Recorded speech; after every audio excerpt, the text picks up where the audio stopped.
friends, welcome back to Make Do with Mrs. Murphy. Thanks for stopping by.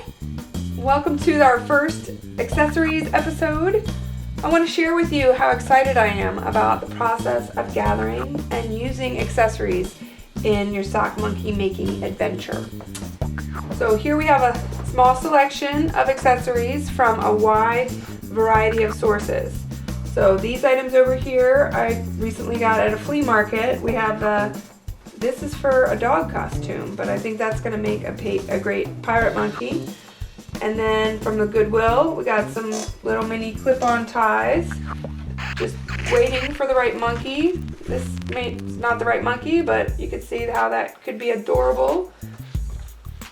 And then a friend donated these slippers for the cause. And so I recently purchased from a discount chain some kid slippers. These are size 2 slippers that can be used stuffed and sewn onto the feet to make sock monkey feet. So we also, from a craft store, you may find pom-pom trim, or pom-poms could be eyes or accessories on the monkey in some way. A dollar store sunglasses could be used to make adorable, sweet sunglasses on a monkey. And so you might sew or glue or tie them on to make them permanent, or have them come on and off. I could use a rubber band on the back there to make it a temporary thing to be able to have those come back off.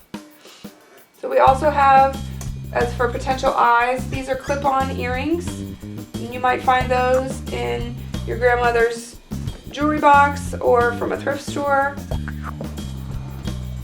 And here we have eyes that I got from the Visionary Art Museum, and they were ornaments in their gift shop.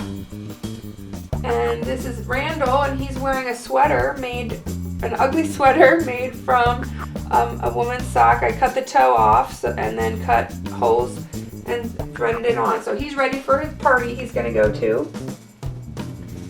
And then here we have Sassy's hair. Was a bundle of a variety of yarns tied together and then stitched on so that her wig won't come off. And her mini skirt is the heel of a crew sock, and her belt is an earring, and goes together to make some nice accessories on a monkey. So we're looking forward to another episode where we explore specifically a pirate themed monkey, and we'll be using these elements on that. And so I just want to encourage you to please enjoy the hunt for accessories and keep your mind open to the possibilities. Have fun, and I love you.